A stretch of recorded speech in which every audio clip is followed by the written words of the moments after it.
దోసలు, చపాతీలు, పూరీలు, గారెలు మనం ఏస్తూనే ఉండాలి. వాళ్ళు తింటూనే ఉంటారండి.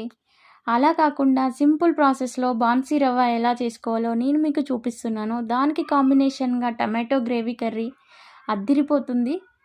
అందరితో పాటు కూర్చొని దర్జాగా తినేయొచ్చు. ఈ ప్రాసెస్ కోసం స్టవ్ ఆన్ చేసుకొని ఒక కడాయి పెట్టుకొని అందులో 2 టేబుల్ స్పూన్ ఆయిల్ వేసుకొని పల్లీలు, పోపు గింజలు, కట్ చేసుకున్న ఉల్లిపాయ ముక్కలు, పచ్చిమిర్చి, తరిగిన క్యారెట్, అలాగే అల్లం వెల్లుల్లి పేస్ట్ వేసుకొని ఒకసారి కలిపేసుకోవాలి. ఇది కొంచెం ఫ్రై అయిన తర్వాత ఇందులోనే కట్ చేసుకున్న టమాటో ముక్కలు, కొంచెం ఉప్పు వేసుకొని ఒకసారి కలుపుకొని మూత పెట్టి 2, 3 నిమిషాలు బాగా మగ్గనివ్వాలి. ఇవి బాగా మగ్గిన తర్వాత 2 గ్లాసుల వాటర్ పోసుకొని బాగా మరగనివ్వండి. ఈ వాటర్ మరుగుతున్న టైంలోనే ఒక చేత్తో బాన్సీ రవ్వ, ఒక చేత్తో గరిటె పట్టుకొని తిప్పేసుకోవాలి.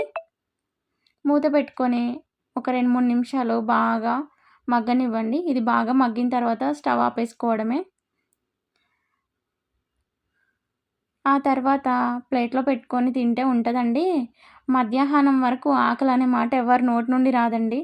నచ్చితే గనక లైక్ చేయండి. కుదిరితే కామెంట్ చేయండి. Please subscribe to my channel. Thank you. Keep watching. Bye bye.